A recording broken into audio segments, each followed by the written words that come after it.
तो मुकेश बैरवा को जीतने से कोई यहां रोक नहीं सकता। ये रोशनी तो पता लगे कि कहां तक लोग हैं। अब अंधेरे में पता थोड़ा लग रहा है कि कौन कहां खड़ा है। ये तो फिर भी कम समय में ज्यादा काम करते हुए मुकेश जी ने लाइट वगैरह की व्यवस्था कर दी है।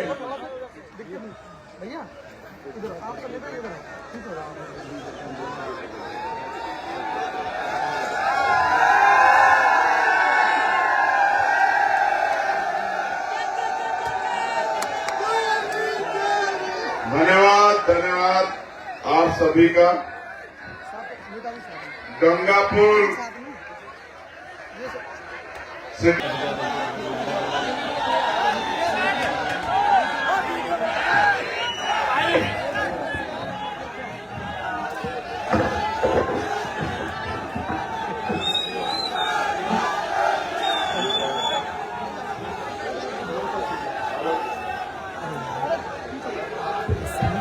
हेलो,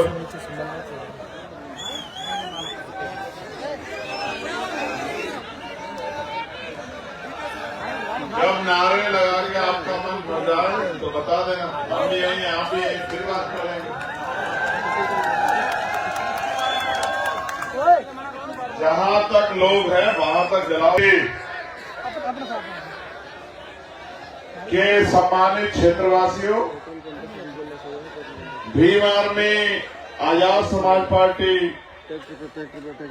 राष्ट्रीय लोकतांत्रिक पार्टी के सभी नेतागणों, इस मंच पर उपस्थित, ये तो मंच इतना बड़ा है, इसमें नेता भी बहुत सारे हैं।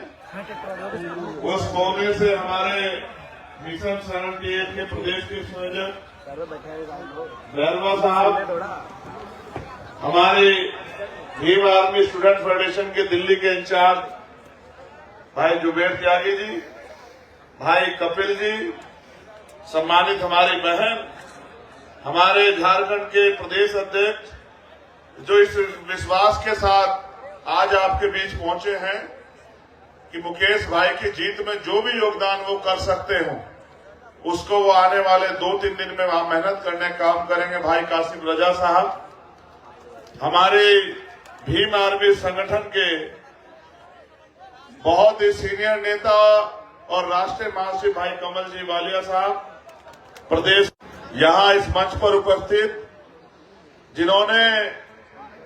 जिनके साथ धोखा किया गया प्रत्याशी द्वारा और उन्होंने उसे वोट की चोट से सबक सिखाने के लिए यहां गंगापुर सिटी पे हमें समर्थन दिया। भाई हासिम खेलदार साहब, जो जिलाध्यक्ष है AIMIM के, बहुत धन्यवाद करता हूं। यहां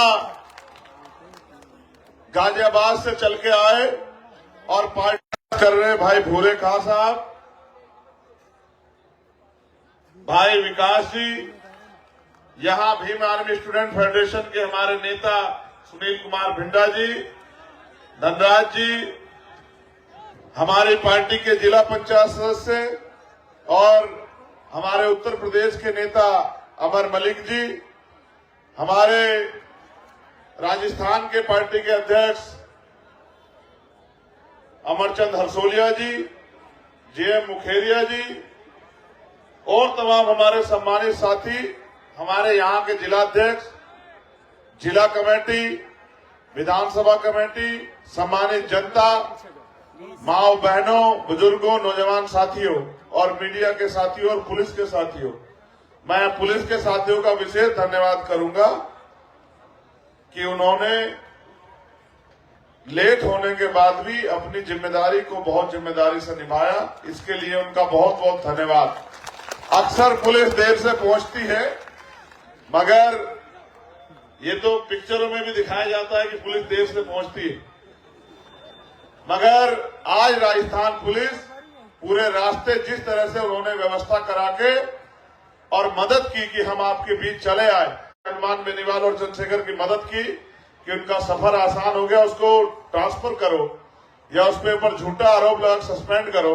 लेकिन मैं आपको विश्वास से कहता हूं कि जो प्रयास हम राजस्थान में कर रहे हैं, अगर हम लोग उसमें आपके सहयोग से सफल हुए तो मेरा विश्वास कीजिए कि अधिकारी कर्मचारियों पे ट्रांसफर पोस्टिंग का जो दबाव बना के जो खेल हो रहा है और उनको यहाँ की जनता जो मौका देने जा रही है, तो पुलिस की ड्यूटी 8 घंटे की होनी चाहिए और उनको भी अन्य कर्मचारियों की तरह कम से कम हफ्ते में 1 दिन की छूट अपने परिवार के बीच जाने के लिए मिलनी चाहिए।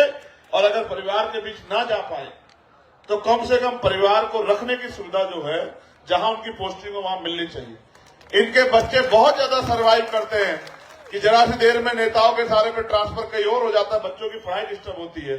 तो इनके लिए, क्योंकि जिस तरह की नौकरी इनकी, उस तरह की व्यवस्था भी करने की जिम्मेदारी सरकारों की होती है। सम्मानित साथियों, आज जिनकी वजह से मैं यहां हूं, हमारे लोकप्रिय प्रत्याशी, मेरे छोटे भाई के रूप में लंबे समय से यहां की सेवा कर रहे भाई मुकेश बैरवा जी का भी मैं धन्यवाद करता हूं। आपको याद है, मैं गंगापुर में आया था जब आपने गंगापुर सिटी में अंदर प्रोग्राम रखा। इन्होंने मुझे उस समय भी आप लोगों के सहयोग से एक पैसा जुटा के हेलीकॉप्टर से बुलाया और एक बड़ी ऐतिहासिक सभा आपने कराई। उसी दिन यहाँ जो विरोधी लोग हैं उनके मन में भय पैदा हो गया कि अगर मुकेश बैरवा यहाँ से चुनाव लड़ेंगे। उन्होंने तमाम तरह के षड्यंत्र किए, खूब इनके खिलाफ झूठी बातें फैलाई, लगातार ये इस क्षेत्र में काम करते रहे। इन्होंने आपका प्यार हासिल किया, जो जिम्मेदारी सरपंच की और फिर चेयरमैन के आपने दी, उसको इन्होंने बखूबी निभाया। लेकिन आज जब यहाँ आने का मौका मिला है, ये आपकी सरपंची और नगर पालिका का, नगर परिषद का मामला नहीं है, ये मामला है इस क्षेत्र के विकास का। ये मामला है लोकतंत्र में जो वोट की शक्ति आपसे को दी गई है, उससे नई शक्ति के निर्माण का। मैं अपने इस पावन अवसर पे सभी संतों, गुरुओं, महापुरुषों को नमन करता हूं। अभी मुझसे पहले राजस्थान के भावी मुख्यमंत्री भाई हनुमान जी बेनीवाल ने आपको बहुत कुछ बताया कि उन्होंने किस तरह संघर्ष किया। और आप ये भी जानते हैं कि पूरे राजस्थान का कोई ऐसा जिला विधानसभा नहीं जहां जहां मेरी जरूरत पड़ी कि मैं वहां आपके बीच ना पहुंचा। और मेरी गैर मौजूदगी में, मेरे रूप के रूप में इस क्षेत्र की सेवा करने वाले भीम आर्मी आजाद समाज पार्टी के नौजवानों ने, हमारे नेताओं ने कभी मेरी कमी महसूस नहीं होने दी। लेकिन जहां पानी सर से ऊपर गया फिर मुझे भी आना पड़ा। लेकिन मैंने क्या क्या नहीं देखा राजस्थान में। इंद्र मेघवाल, जितेंद्र मेघवाल, ओम प्रकाश रैगर, कार्तिक भील, तोला गुजर, पूरन रैगर, एक अभी डॉक्टर साहब, नेताजी को पसंद नहीं आया तो उनका ट्रांसफर कर दिया। तमाम तरह की परेशानियां, किसानों की समस्या, सीएचए के बच्चे यहां भी बैठे होंगे, उन्होंने कोरोना काल में सेवा की, उनको नौकरी से निकाल दिया। उनकी आवाज उठाने के लिए हम आए तो हमें जेल में भेज दिया 4 दिन। मैं और मुकेश जी, सतपाल जी, अनिल जी, तमाम हमारे साथी, अमरचंद हरसोलिया जी, सब हमारे साथी, हमारे जिला अध्यक्ष, सब जेल में रहे 4 दिन। अपराध क्या था कि सीएचए के बच्चे आंदोलन करना चाहते थे, उनकी नौकरी उनको मिल जाए। हमने उनकी मदद का, आंदोलन में सहयोग का वादा किया। सब मुख्यमंत्री जी को पसंद नहीं आया। होटल में 12 बजे उन्होंने हमें उठवाया और जेल में डलवा दिया। 4 दिन हम लोग जेल में रहे, जेल की रोटी खा के। उसी दिन हमने संकल्प ले लिया था कि अब यहां से रिश्ता गहरा हो गया, क्योंकि जब आदमी कहीं अन्न खा लेता है तो हम तो नमक का हक अदा करते हैं। मुख्यमंत्री जी ने हमें राजस्थान का नमक, सरकारी नमक खिलाया। हमें इतना पसंद आया कि हमने तय किया कि सरकारी नमक का हक तो अदा करना है। और हक इस तरह अदा होगा कि जो भ्रष्टाचार, कुशासन और न्याय मांगने पे जो लाठियां हमारे लोगों पे पड़ी, उन एक एक लाठी का हिसाब हम लोग आरएलपीएसपी के गठबंधन के जरिए इस बार राजस्थान में करने जा रहे हैं। एक जब तो मैं अकेला था, ये अलग लड़ते थे, मैं अलग लड़ता था, लेकिन अब तो हम दोनों भाई इकट्ठे हैं। अब हम मिलके लड़ रहे हैं। इनके लड़ाके, इनको मानने वाले, इनसे प्यार करने वाले लोग जो तूफान की तरह जहां भी प्रोग्राम होता है अपने नेता को कंधे में बिठा के और इतनी ताकत से आगे बढ़ रहे हैं जिसका कोई तोड़ नहीं है। और दूसरी तरफ भीम आर्मी के नौजवान जो, जिनके हिम्मत की मैं दाद दूंगा, ना उन्होंने आंधी देखी, ना तूफान देखा, ना धूप देखी, ना छांव, ना बारिश, न साधन की परवाह की। मैंने राजस्थान में जयपुर में आंदोलन किया, थाना गाजी का, जयपुर चले आए। मैंने पाली में आंदोलन किया, पाली चले आए। मैंने जोधपुर में आंदोलन किया, जोधपुर चले आए। मैंने उदयपुर में आंदोलन किया, उदयपुर चले आए। मैंने जहां आंदोलन किया और कहा कि आओ स्वाभिमान सम्मान करें, वहां चले आए। मैंने दिल्ली बुलाया, रेल में, बस में, अपने साधनों से दिल्ली चले गए मेरी ताकत बढ़ाने। और आज सुबह से 12 बजे से भूखे प्यासे इस ऐतिहासिक मैदान में डटे हुए हैं। तमाम तरह की मुसीबतें झेल रहे हैं। जिन्होंने एक गरीब के बेटे के लिए इतना कुछ किया हो, उनके लिए बहुत कुछ करने का दिल में ठान के हम लोग निकले हैं। बहुत ठगे गए हैं आप लोग। आपने वोट देके जिसे ताकतवर बनाया, वो कभी कांग्रेस की गोदी में जा बैठा, कभी मोदी जी की गोदी में जा बैठा। आप वोट देते हैं और वोट लेके वो आगे बढ़ जाते हैं, आपकी जीवन ऐसे ही बना रहता। मैंने राजस्थान को बहुत करीब से देखा एमपी साहब। मैं जब पूर्वी राजस्थान गया, पीने को पानी नहीं, खाने को लोगों के पास रोटी नहीं। ये जो एरिया पड़ता है झालावाड़ वाला, जो मध्य प्रदेश से मिलता है, जब हम संविधान बचाओ यात्रा में थे, मैं गया, महिलाएं देख के आई, वो गारे में उनके पैर सने हुए थे। मैंने पूछा कि आप क्या कर रहे हो? कि यहाँ खेतों में मजदूरी कर रहे हैं। मैंने पूछा कितने पैसे मिलते? कि 200 रुपए। कितने घंटे काम करती हो? कि सुबह 10 बजे से शाम को 5 बजे तक। मैंने पूछा चल जाता है घर? तो उन्होंने कहा चलाने के लिए करना पड़ता है। और मुझसे मत कहलवाओ, मैं कड़वे शब्दों में कह रहा हूं, उनके कपड़े भी फटे हुए हैं, उनके पैरों में चप्पल भी नहीं। ये दिया है सरकार ने हमें। यहां 70 साल हो गए लोकतंत्र को आए, 70 साल। जब देश में आजादी नहीं आई थी तो बहुत सारे लोग अधिकार विहीन थे। उनके अधिकारों पे बैरिकेडिंग लगाई गई थी कि उनको अधिकार नहीं है। फिर बाबा साहब अम्बेडकर के अथक प्रयासों से, सर छोटू राम के अथक प्रयासों से, राष्ट्रपिता ज्योतिबा फूले के संघर्ष से, महासावित्रीबाई फूले के संघर्ष से और हमारे महापुरुषों के संघर्ष से देश में जनता के पास ताकत बनाने के लिए वोट का अधिकार आया। जब वोट का अधिकार आया, दुश्मन सतर्क था। उसने कहा वोट के जरिए तो ताकतवर हो जाएंगे, इनका राज आएगा, ये गरीबी भी दूर कर लेंगे, ये अच्छे घर भी बना लेंगे, अच्छा रोजगार भी करेंगे, इनके भूखे पेट भी भर जाएंगे, इनको पीने को भी साफ पानी मिलेगा, अच्छा इलाज मिलेगा, अच्छी पढ़ाई मिलेगी, ये ताकतवर हो जाएंगे। उन्होंने षड्यंत्र किया कि इनके पास वोट है, हमारे पास नोट है, हम इनकी वोट को नोट से खरीद लेंगे, इनको वोट की शक्ति का एहसास ही नहीं होने देंगे। बहुत लंबे समय खेल चलता रहा। फिर एक महामानव जिन्होंने अपनी क्लास 1 की नौकरी छोड़ी, जब उनको पता लगा कि बाबा साहब अम्बेडकर का मिशन अधूरा है, उन्होंने नौकरी छोड़ के इस काम को आगे बढ़ा, लोगों को तैयार किया कि वोट की रक्षा बहन बेटी की रक्षा की तरह करनी है, वोट को बेचना नहीं है। जब तक वो जिंदा थे यह आंदोलन आगे बढ़ा, लेकिन जब वो नहीं रहे, उनके पैरोकारों ने उनके नारे बदल दिए, उनकी सोच बदल दी, उनके विचार बदल दिए और उन्होंने कहा कि हमसे नहीं हो पाएगा। मेरे आज भी याद है, एक समय था कि नीला झंडा नहीं लगाने देते थे लोग, और नीला झंडा लगा कोई निकलता था, तमाम तरह की मुसीबतों का सामना करना पड़ता था।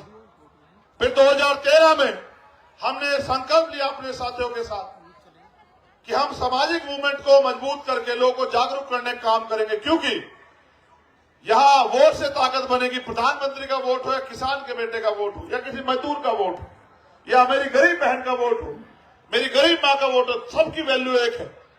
तो अपने लोगों को जागरूक करके वोट की शक्ति बतानी है। और 2013 से 2023 हो गया, मैं वोट मांगने नहीं आया आपके यहां, लेकिन आप चेक करके देखो, क्या पिछले 5-7 साल में मुझसे ज्यादा कोई लड़ा है क्या? अपने मन से पूछ के देखो। 16 महीने जेल काटनी पड़ी। क्यों काटनी पड़ी? क्योंकि आपके साथ जो जुल्म ज्यादती हो रही थी, मैं उसके बीच में खड़ा था। जब जो दुश्मन आप पे हमला करता था, उसकी लाठी रोकने के लिए खूब अन्याय सहा मैं। दिल्ली की सबसे बड़ी जेल तिहाड़ मुझे 2 बार रखा गया। और हमारे एआईएम के साथी अगर जानते हो, तो जब एनआरसी सीए में कोई बोलना नहीं चाहता था, कोई मुसलमानों के साथ नहीं खड़ा होना चाहता कि हमारा वोट ना टूट जाए। सब लोग जानते हैं कि दिल्ली में जमा मस्जिद पर अकेला चंद्रशेखर आजाद खड़ा था इस लड़ाई को लड़ने के लिए, इस विश्वास के साथ कि जब मैं इस वादे के साथ निकला हूं कि किसी भी कमजोर को अकेला नहीं रहने दूंगा, तो हम लड़ेंगे। जब पहलवानों का आंदोलन हुआ, जिसकी कीमत भी चुकानी पड़ी, कि गोली चली मेरे ऊपर, क्योंकि सीबीआई ईडी इनकम टैक्स से मुझे नहीं रोक सकते हैं। मैं भ्रष्टाचारी नहीं हूं, मैं कोई धंधा सेठ नहीं हूं, मैं कोई फैक्ट्री वाला नहीं हूं, मैं इसके अलावा कोई काम नहीं करता जगाने के अलावा आपको। तो जब मुझे रोक नहीं पाए तो मेरे ऊपर गोली चलाई। आपका प्यार आशीर्वाद इतना था कि उनकी गोलियों से भी बच गया।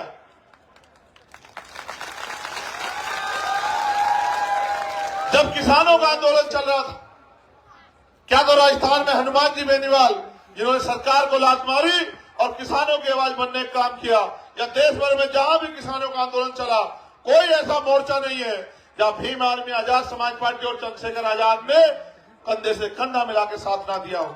हर किसी की आवाज उठाई। जब भी किसी बहन बेटी के सम्मान पे बात आई, कोई हो चाहे हाथरस की बेटी हो, उन्नाव की बेटी हो, कोई हो चाहे, सबका साथ दिया। लेकिन फिर मैंने सोचा कि अभी हम क्या कर रहे हैं कि जब जुल्म हो जाता है, अन्याय अत्याचार हो जाता है, तब हम जाते हैं न्याय दिलाने। ये अन्याय अत्याचार हो क्यों रहा है? क्योंकि सत्ता में जो लोग बैठे उनको फर्क नहीं पड़ता कि बहन की का अपमान हो, बेटी का अपमान हो, बच्ची का अपमान हो, मां का अपमान हो, किसी का अपमान हो। गरीब को मुंह रखने पीट दिया जाए, घोड़ी से उतार दिया जाए, मटकी छूने में मार दिया जाए, सरकारों को फर्क नहीं पड़ता। तो ऐसी निकम्मी सरकार को हम करेंगे क्या? लोकतंत्र में बाबा साहब ने हमें वोट इसलिए दी थी कि हमारा राज स्थापित होगा। हमें 70 साल से ज्यादा हो गए, हमारा राज तो आया नहीं आया। कभी हम इस दफ्तर में जाकर अर्जी लगाते हैं, कभी हम उस दफ्तर में जाकर अर्जी लगाते हैं, कभी हम इस नेता के पैर पकड़ते हैं कि ये जिंदगी बदलेगा, कभी हम उस नेता के पैर पकड़ते हैं और हम ठगे जाते हैं। वोट देके जो वादे हमसे होते हैं, 5 साल अगर कोई एक वादा ना पूरा करे, उसका कुछ भी नहीं उगाड़ सकते हैं। फिर हमने तय किया कि अब हम वोट की शक्ति से ताकत बनाएंगे और ताकत से परिवर्तन करके दिखाएंगे, सत्ता में स्थापित करेंगे अपने लोगों को। और आप जानते हैं, मैंने किसी धन्ना सेठ को टिकट नहीं दिया। आपके बीच काम करने वाले आपके अपने भाई मुकेश बैरवा को टिकट दिया कि वो आपकी लड़ाई लड़ सके। आज ये मुसीबत में चुनाव का दौर है, आज इसकी उम्मीदें आपसे हैं और मेरी भी उम्मीदें आपसे हैं, क्योंकि मैंने एक संकल्प लिया है कि राजस्थान में अगर मुख्यमंत्री इस बार कोई बने तो वो मेरे बड़े भाई हनुमान जी बेनीवाल बने। मैंने ये वादा किया है कि हम इतनी ताकत बनाएंगे कि हनुमान जी बेनीवाल मुख्यमंत्री बने। लेकिन मुख्यमंत्री बनने के लिए विधायकों की जरूरत है और विधायक बनाने के लिए आपके सहयोग आशीर्वाद की जरूरत है। आज मैं गंगापुर सिटी में हूं, मैंने कभी आपको पीठ नहीं दिखाई, मैंने कभी आपको कमजोर नहीं पड़ने दिया, मैंने सामने नहीं देखा कितना ताकतवर व्यक्ति है। अभी मेरे पास एक पर्ची दी कि आज दोपहर की घटना है, मीणा समाज की एक बच्ची का रेप और मर्डर हुआ चाकसू में हुआ, चाकसू में। वो थाने के सामने बॉडी लेके बैठे। क्यों बैठे हैं बताओ मुझे? हमारी टीम बैठी है वहां, क्यों बैठे हैं वो? एक बच्चे के साथ अन्याय हुआ, क्या कर रहा है मुख्यमंत्री? ये तो वो मुख्यमंत्री है जिसने हर्षाधिपति वाल्मीकि के, वो हमारा अधिकारी, हमारा भाई, उसको इनके एक विधायक ने मारा, उसकी 20 जगह फ्रैक्चर कर दिया उसके हड्डियों में। वो आपका खून है। वो 2 साल से बेड पे है इस उम्मीद से कि जिस मुख्यमंत्री के संरक्षण से उस गुंडे ने मेरे हाथ पैर तोड़ दिए, उस मुख्यमंत्री को हमारे लोग इस बार वोट की चोट से सबक सिखाएंगे। इस बार हमारे लोग उनकी बातों में नहीं आएंगे और मुख्यमंत्री भी इस बात को जानते हैं। मैंने कहा था जयपुर में कि इस बार मुख्यमंत्री जी को पता लगेगा कि मुकाबला किन से है। तो उन्होंने खुद कहा उससे, विधायक से, कि बीजेपी से टिकट ले लो, हमसे मत लो, चंद्रशेखर छोड़ेगा नहीं हमें। सबको जाकर बताएगा, पूरा समाज खिलाफ हो जाएगा, इनकी वोटों पे हम राज कर रहे हैं। मेघवाल, बैरवा, रैगर, इनकी वोट पे हम राज कर रहे हैं, हमारा राज चला जाएगा। तो उसने कहा भाजपा टिकट ले, तो भाजपा ने उसको खुश होकर टिकट दे दिया कि आजा भाई आजा, टिकट ले ले। जिसने हमारे लोगों का अपमान किया, जिसने हमारे भाइयों को पीटने का काम किया, उसको समर्थन, उसको टिकट देने वाली भाजपा को भी सबक सिखाना है और जिसने 17-18 महीने उस अपराधी को संरक्षण दिया, उस कांग्रेस पार्टी को भी सबक सिखाना, और सबक आप सिखा सकते हो। ये आपके हाथ में। जो दर्द मैंने सहा, कार्तिक भील का परिवार इतने दिन बैठा रहा, ओम प्रकाश रैगर का परिवार जो है वो तड़पता रहा, उसकी मां तड़पती रही, मुझसे पूछती रही मेरे बेटे को न्याय कब मिलेगा। जितेंद्र मेघवाल का परिवार अब भी डर के साए में घर छोड़ के रह रहा है, वो पाली में। उसको उम्मीद है कि कल चंद्रशेखर आजाद ताकतवर होगा, और जब ताकतवर होगा तो वो फाइलें भी खुलेंगी जिनको बंद करने का प्रयास किया गया। लोकतंत्र में बहुत शक्ति है। अगर आप चाहते हो कि मेरे हाथ इतने मजबूत हो जाए कि अपराध करने वाले को मैं सबक सिखा सकूं, और अपराध को हम लोग जड़ से खत्म कर सके, और बहन बेटियों के सम्मान की रक्षा। आज क्या सुरक्षित है क्या? देखो आपके सामने